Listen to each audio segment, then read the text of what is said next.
Assalamualaikum warahmatullahi wabarakatuh. Kembali lagi di channel Laboratorium Teknik Elektro Universitas Muhammadiyah Malang.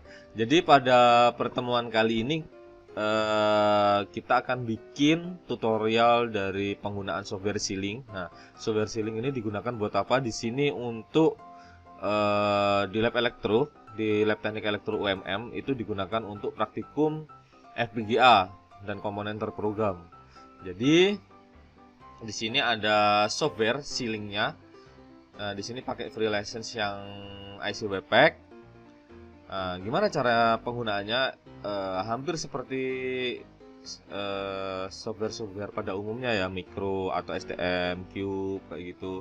Di sini kita pilih file, kita pilih new project. Nah, di sini ada lokasi sama direktorinya. Di sini saya pilih misal kita bikin yang paling dasar dulu yaitu gerbang logic. Nah, di sini saya kasih logic gate. Oke. Logic gate. Oke ya. Habis itu pilih next. Nah, di sini untuk family-nya saya pakai Spartan 6. Kenapa pakai Spartan 6? Nah, karena kita punyanya yang Spartan 6 ini. Oke, kita punyanya Spartan 6 ini. Untuk device-nya saya pakai XT6 SLX 4. Terus untuk package-nya pakai CPG 196, speed-nya -2. Jadi kurang lebih pengaturan untuk project setting-nya seperti ini ya. Nah, ini saya dapat dari datasheet. Penggunaan hardware-nya apa? Nah, di sini saya pakai vendor Sealing ya. Oke, setelah itu saya pilih next. Maka di sini ada project summary. Namanya apa, project path-nya masuk mana, untuk direktori kerjanya di mana. Oke ya. Kurang lebih seperti ini. Kita pilih finish. Nah, dia akan keluar seperti ini. Di sini ada kotak dialog untuk desek, dan di sini ada kotak dialog untuk nanti compilingnya. Dan ini masih kosong. Nah, ini direktori yang kita bikin ya, project directory. Nah, ini untuk IC yang kita pakai. Oke. Di sini ada implementation. Jadi implementation kalau kita mau program, kalau kita mau compile, kalau kita mau pindah ke hardware-nya seperti apa ada di sini. Nah, untuk simulasinya kita pindah ke sini sih kalau mau simulasi. Oke. Kita masuk implementation, habis itu klik kanan, kita pilih new source. Nah, di new source ini itu ada kita bisa program menggunakan skematik gerbang logiknya. Kita bisa pakai Verilog modul, kita bisa pakai VHDL modul. Nah, di sini tutorial kali ini kita pakai VHDL modul ya, bahasa pemrograman VHDL. Oke, di sini saya kasih dasar atau data flow mungkin ya. Data flow get. Oke. Saya pilih next. Nah, di sini kita boleh tanpa mengisi ini, kita juga bisa tanpa mengisi ini. Oke, mau diisi boleh, mau enggak boleh. Kalau enggak ya kita harus ngetik manual. Kalau biasanya saya di sini saya isi aja. Nah, di sini saya isi A, di sini saya isi B. Kalau kita mau bikin mungkin dua gerbang yang berbeda ya. Di sini saya isi C untuk yang out. Terus di sini saya isi D, di sini saya isi E, dan di sini saya isi F untuk yang out. Oke. Kalau sudah pilih next, maka di sini akan muncul. Untuk port definition-nya ada A, B, DE itu sebagai input dan C sama F itu sebagai out. Oke ya. Saya pilih finish, maka akan keluar. Oke. Create-nya kapan? Nama projectnya. Nah, di sini akan keluar semua, mungkin bisa kita hapus sebentar ya. Nah, library-nya library IEEE use IEEE std logic 1164.all. Oke. Nah, ini yang kita isi tadi. Nah, kalau nggak kita isi ya berarti kayak gini. Nah, kalau ini nggak diisi ya kosong kayak gini. Tapi kalau diisi, nah, kita udah masuk. Kita nggak usah perlu ngetik-ngetik. Oke ya. Nah, di sini ini untuk library-nya, ini untuk menentukan port input outputnya. Mungkin yang mau dibuat untuk ke hardware-nya kan kita harus tentuin dulu. Kalau mikro kan kita harus tentuin inputnya mana, outputnya mana. Sama di FPGA kita juga desain input outputnya seperti apa. Entity data flow get. Jadi data flow get ini domain yang digunakan untuk portnya. Maka dari itu entity data flow get, maka yang belakang juga end data flow get. Jadi seperti itu. Jadi di sini untuk penentuan port input outputnya. Nah, selanjutnya di sini ada arsitektur behavioral. Maka dalam dalam lingkup ini, anggap aja mungkin ini kalau di Arduino kayak void ya. Nah, void. Maka kalau arsitektur behavioral di bawahnya juga end behavioral. Jika di sini misal saya ganti tes, maka di bawahnya juga ganti tes. Jadi memulai arsitektur dengan nama domain test, diakhiri dengan domain test kayak gitu. Oke ya. Nah, of data flow. Jadi arsitektur domain behavioral ini mengambil data input output dari domain data flow ini. Nah, jadi dimasukin. Terus di sini ada spasi, biasanya digunakan untuk signal, untuk konstan, kasarannya untuk register sementara lah seperti itu. Nah, baru begin. Nah, yang di bawah ini itu main programnya. Jadi di sini itu baru program utamanya. Oke ya? Oke. Kita akan coba. Di sini ada A, B, C. Saya bikin gerbang N sama saya bikin gerbang OR. Oke. Jadi di sini C. Nah, simbol ini artinya sama dengan ya, C sama dengan A di N-kan dengan B. Jangan lupa titik koma.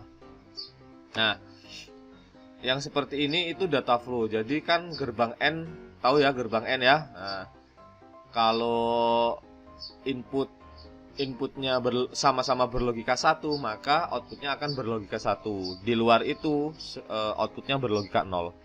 Oke, C sama dengan A di N-kan dengan B, karena kita pakai logik dasar. Jadi di sini logik dasar seperti itu ya. Selanjutnya kita bikin yang OR.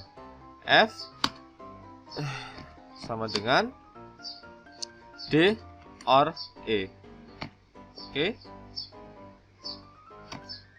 Baru, nah ini untuk main programnya, ya. Setelah itu apa yang harus kita lakukan? Nah, di sini ada ada 3 kotak kecil-kecil ini untuk set as stop modul. Jadi maksudnya apa? Jika di sini ada misal 5 file VHDL, nah, yang akan dikompil itu yang akan muncul 3 ini. Nah, terus gimana kalau kita mau yang file keempat ya? File keempat klik kanan. Nanti akan muncul set as stop modul. Lah, kita pilih set as stop modul untuk compile-nya. Jadi yang dikompil itu yang prioritinya ini. Nah, terus gimana cara ngompelnya? Jangan lupa di save dulu. Jadi kita klik ini VHDL-nya ya. Kita save. Nah, biasanya di sini kalau ada error ya ada error. Kayak gitu. Jadi waktu di save dia udah bisa ngecek, oh ini error kayak gitu. Misal ini tak hapus ya. Tak save. Ada error nggak ya? Oh, enggak. Berarti langsung di sini ntar compile-nya. Karena biasanya kalau copy paste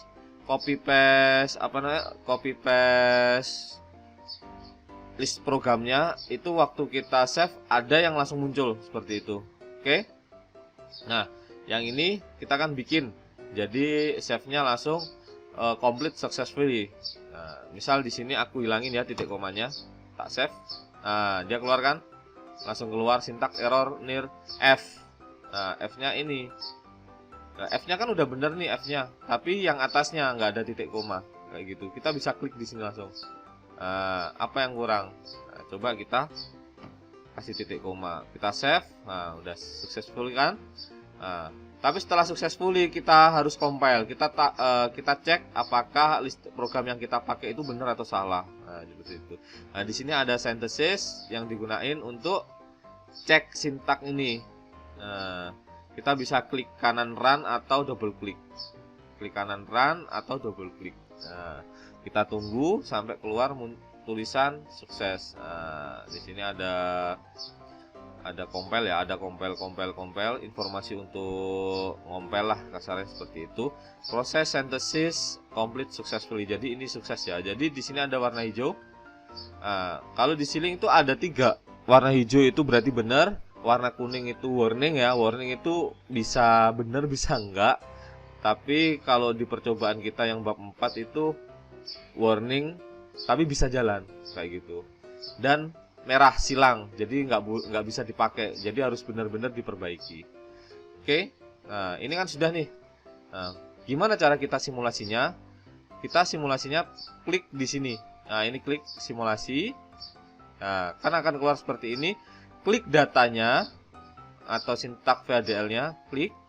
Maka di sini akan muncul eSIM simulator. Jadi eSIM simulator ini yang digunakan untuk mengetahui sinyalnya seperti apa. Oke.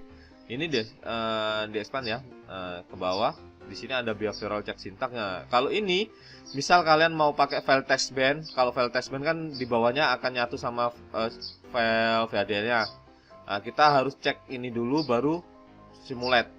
Jadi otomatis dia keluar otomatis untuk sinyalnya, karena apa ya? Penentuan sinyalnya itu kan berupa list program lah, kasalnya list program menggunakan test band. Nah, di sini kita menggunakan manual, bener-bener manual. Oke. Di sini saya pakai simulate behavioral, silakan klik kanan run atau double klik. Di sini saya pakai double klik. Nah, maka akan muncul seperti ini. Di sini ada fungsi yang biasanya saya gunain. Nah, ini ada run all. Run all itu berarti jalan terus-menerus ya. Semua digunakan untuk jalan terus-menerus. Di sini run for the time. Jadi running sebanyak yang kita atur di sini. Kalau satu mikro ya 1 mikro kayak gitu. Oke, nanti kita coba. Kita bisa kontrol scroll up atau scroll down untuk ngetahuin ini. Nah, apa namanya, untuk memperbesar atau memperkecil dari waktunya. Oke. Nah, selanjutnya di sini ada A, B, I itu input, O itu output. Oke ya. Di sini saya atur untuk saya pakai force clock aja biar enak. Di sini saya pakai 1, pakai 0. Di sini periodenya saya pakai 100 atau 1000. Oke, saya pakai 1000. Oke, terus B-nya saya pakai force clock lagi. Ini saya samakan. Terus di sini periodnya saya pakai yang 2000. Tadi kan 1000, berarti yang kedua 2000. Play. Oke. Dan yang ini kan karena beda sistem, saya pakai ininya sama, tetapi periodenya saya kasih 1000 biar enak. Di sini force close-nya saya pakai 1, pakai 0. Di sini saya pakai 2000 lagi. Nah, maka dari itu kita coba di sini run for the time. Nah, dia cuma sampai 1 mikro, tapi di sini udah ada apa namanya? Udah ada sinyalnya ya. Kita bisa pakai ini zoom to view. Oh, ternyata kurang, kita perbesar ya. Kita perbesar jadi kurang lebih seperti ini. Nah, oke. Nah, ini mungkin outputnya saya kasih warna ya, apa ya, merah. Oke. Dan di sini saya kasih warna apa enaknya ya, ungu. Oke. Nah, langsung saya float untuk memperbesar. Nah, yang atas ABC itu untuk gerbang N, yang bawah DEF itu untuk gerbang OR. Jadi seperti ini. Kita sesuaikan ya. Di sini ada 00, maka 00 ya. 00. Nah, di sini kelihatan 00, maka output dari gerbang N itu yang C ya, itu 0 juga. Untuk yang OR DE itu 0, F juga 0. Kalau saya kasih 10, 10, maka yang C tetap 0. Tetapi yang OR kalau ada logika 1, maka outputnya juga akan berlogika 1. Kalau OR kan kalau logikanya ada logika 1, maka output dari logika OR itu juga 1. Kalau 00 berarti 0 karena nggak ada logika 1-nya. Oke, setelah itu 01 untuk yang gerbang N tetap 0. Tetapi yang gerbang OR 01 itu outputnya tetap 1. Nah, kalau 11, oke, ini 1, maka gerbang N-nya logikanya 1. Untuk OR 11 juga tetap 1. Jadi benar ya, kurang lebih seperti itu. Jadi cara bikinnya kayak gitu. Jadi kita coba gerbang logik dasar, mode arsitektur dari data flow. Jadi mode arsitektur kan ada 3, data flow, behavioral sama struktural. Jadi kurang lebih seperti itu ya. Sangat mudah sekali. untuk basic dasar awalnya. Oke, mungkin kurang lebihnya seperti itu untuk tutorial kali ini. Terima kasih udah mau menyimak. Jangan lupa di subscribe dan di like tentunya videonya, karena support dari kalian memberikan semangat bagi kami untuk tetap membuat video-video tutorial yang bermanfaat bagi teman-teman sekalian. Oke, terima kasih. Kurang lebihnya seperti itu. Assalamualaikum warahmatullahi wabarakatuh.